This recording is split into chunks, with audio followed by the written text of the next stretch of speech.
Hey YouTube trumpeters, this is Charlie Porter. I'm sitting here in my hotel room in Seoul, South Korea, and doing a little bit of practicing. And in fact, I thought this might be a good time to show you guys what I do sometimes in the hotel room when I want to keep my chops in shape. So, here's my horn. Now, yes, sometimes I put in a type cup mute, right? Or even a Harmon mute or a practice mute. But a lot of times I also like to just play what we call whisper tones. By playing whisper tones and actually playing the softest notes that you can possibly play on the trumpet, you're working on really the smallest setting that you can create. And in terms of small, I'm talking about the size of the aperture or the hole between the lips, which really engages the form here of the face. So I've talked about correct form in my embouchure video and in some other videos that I've spoken about as well. But really, it's such a great thing to practice, and it allows us to really develop and fine-tune what's happening here at the embouchure. So another thing you could do, if I have it with me, here it is. If you've practiced the steps that I'm talking about, and you've seen my video on the embouchure, then you know that it requires a good amount of space actually to allow the lips to have enough room to come in so that they're not encumbering one another and touching each other too much. Something like this. You see that space right there? I can blow through nice and easily.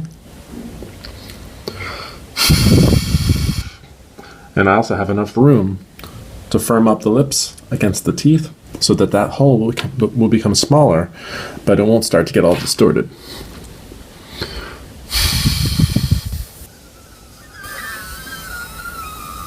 You can literally hear the pitch of the air start to get faster because it's going faster, or start to go higher because it's going faster. If I have my lips too close together when I start,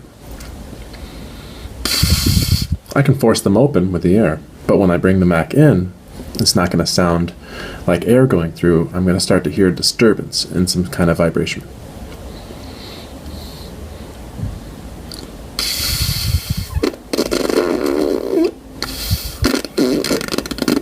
It's exactly that disturbance right there which is going to prevent us from playing good whisper tones. So what does a whisper tone sound like? Let me demonstrate.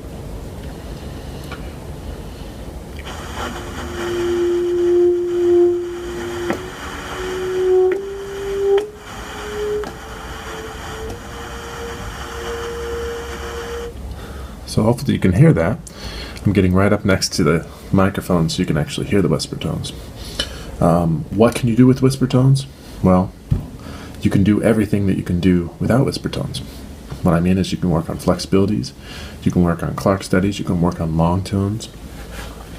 One of the first things that I do when I'm practicing in a hotel like this and I want to be soft, if I'm not using my mute, is to just do some long tones with the whispers and to try to get a sense of how that feels. And by the way, this takes very, very little air. I jokingly tell my students sometimes to think of the amount of air that a mouse is farting, and then you're getting close to the air. But really, you don't want to be putting a lot of air through. It's very little air. So here's some long tones.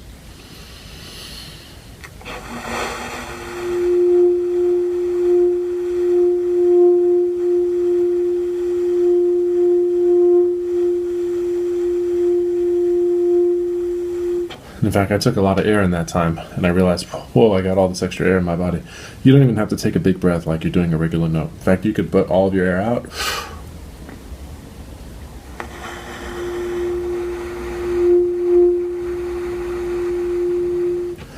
Still have plenty of air to do one of these notes. What do you do after that? Then you can practice scales.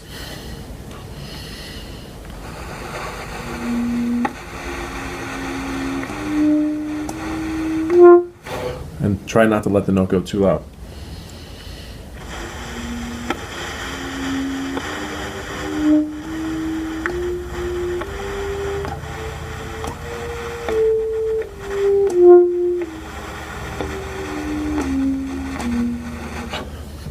This takes a lot of control. What you'll notice is it starts to make these muscles start to hold in the way that I talk about in my 4-step embouchure setup video. These muscles are pulling up, these are holding down, and this is coming in towards the teeth. Let me show you some flexibilities.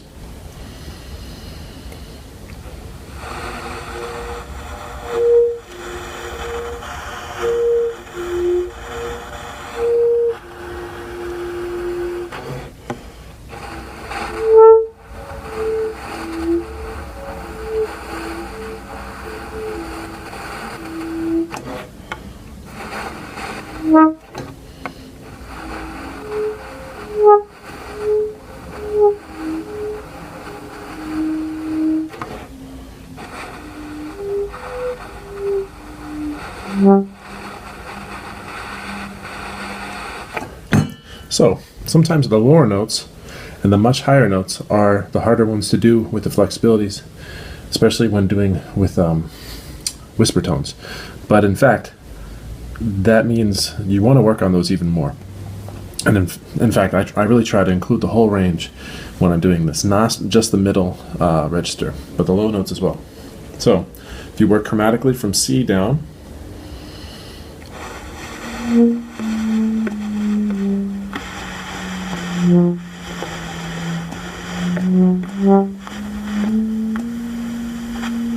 and then from C upward.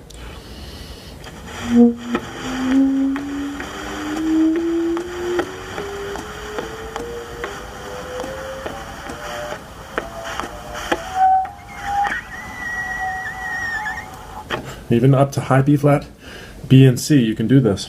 It takes a lot of focus.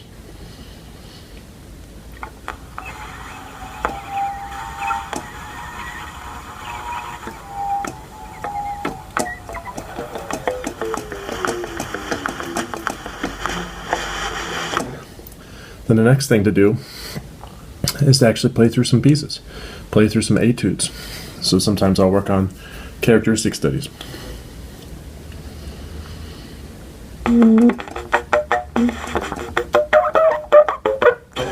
This is hard to do.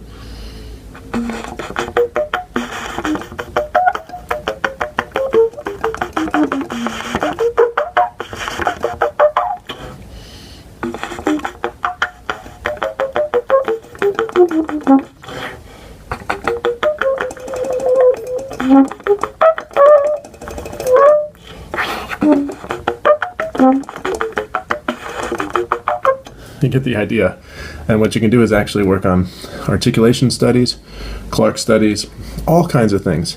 The better you hear the pitch, the more you can sustain the sound, the better this is working. So for example, here's a Clark study. Let me do something from number 2, Clark study number 2.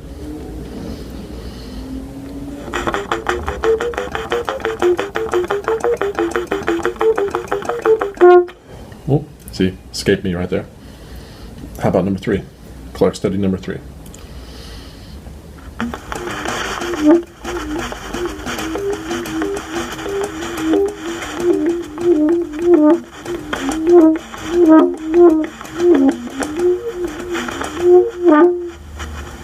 Ooh. So, anyway, this takes lots of concentration. And it's really good for you because it's getting you to work in the smallest setting that you can create, the firmest setting that you can create with your lips.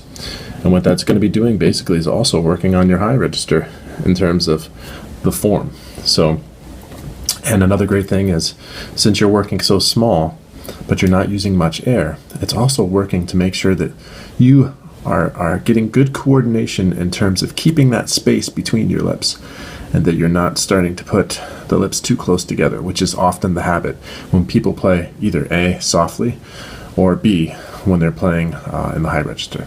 So, by practicing this way and learning to keep everything open and keeping the sound pure, then we really get a lot of benefits in our practice, especially articulation. I hear people all the time saying, I have articulation problems. Not me, but saying that they have articulation problems, and asking me, what can I do to fix my tongue? What's wrong with my tongue? And a lot of times, most of the time, I'll tell them it's nothing to do with your tongue at all. It has everything to do with the emission of sound, of the airflow through the lips, and which is usually not the middle register so much as the high register and the low register.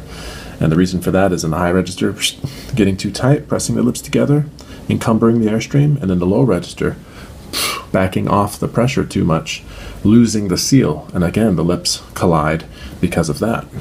So, use this as an opportunity to work on articulation as well.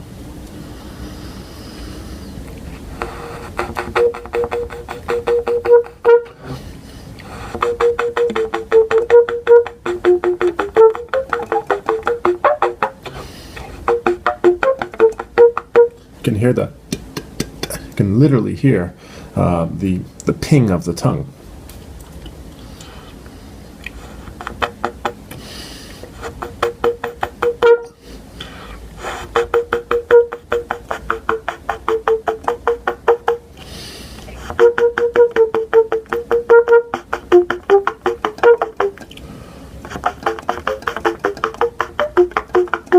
The better you can get those pings on every note, then you're doing the right thing. And not just for the low, middle register, for the high stuff, and also for the low.